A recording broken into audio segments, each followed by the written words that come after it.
افطار کی دعا افطار سے پہلے پڑھنی چاہیے یا بعد میں بھی پڑھ سکتے ہیں؟ جی، افطار کے سلسلے میں 3 روایات منقول ہیں اور تینوں ابو داؤد کی روایات ہیں۔ ایک روایت تو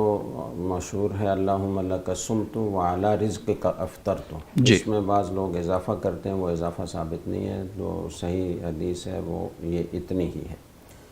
اللہم لک صمت وعلی رزقک افطرت۔ دوسری جو دعا اس سلسلے میں منقول ہے وہ ہے ذہب الظمأ وابتلت العروق وثبت الاجر انشاء اللہ۔ اور تیسری دعا جو منقول ہے وہ ہے افطر عندکم الصائمون واکل طعامکم الابرار وصلت علیکم الملائکہ۔ تو دوسری جو 2 دعائیں ہیں اس بارے میں اتفاق ہے کہ یہ افطار کے بعد پڑھنے کی ہیں،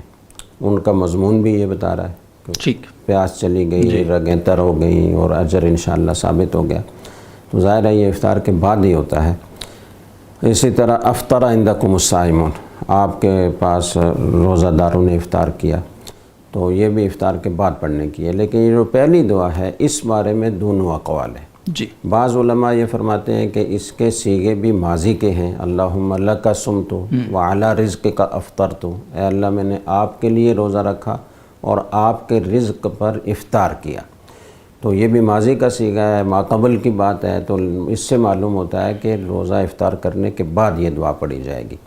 شارحین حدیث نے اس بارے میں عام طور پر کوئی تصریح نہیں کی کہ یہ افطار سے پہلے پڑھی جائے یا افطار کے بعد پڑھی جائے یا دوران افطار پڑھی جائے۔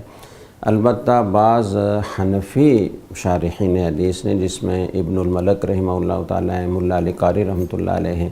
اور ہمارے اکابر میں سے حضرت مولانا منظور احمد نعمانی رحمۃ اللہ علیہ ہیں،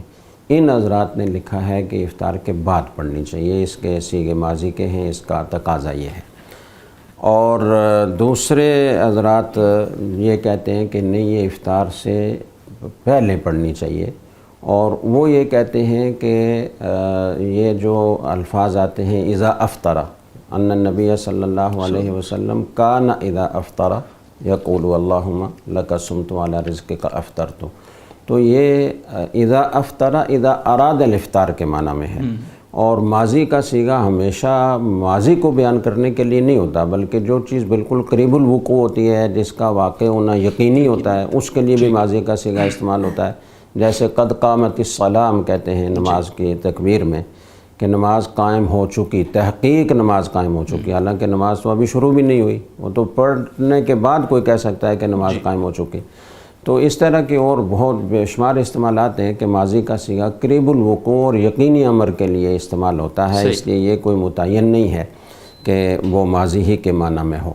دوسری ایک بات یہ بھی ہے کہ اس قول کی ترجیح کی کئی وجوہ ذکر کی گئی ہیں۔ مثال کے طور پر ایک بات یہ ذکر کی گئی ہے کہ جو روزہ ہوتا ہے یہ قبولیت دعا کا سبب ہوتا ہے، روزہ دار کی دعا اقرب الی القبول ہوتی ہے، اور اس سلسلے میں بہت ساری روایات ہیں۔ طبرانی اور بہقی کی روایت ہے کہ ثلاث دعوات مستجابہ، 3 دعائیں ایسی ہیں کہ جو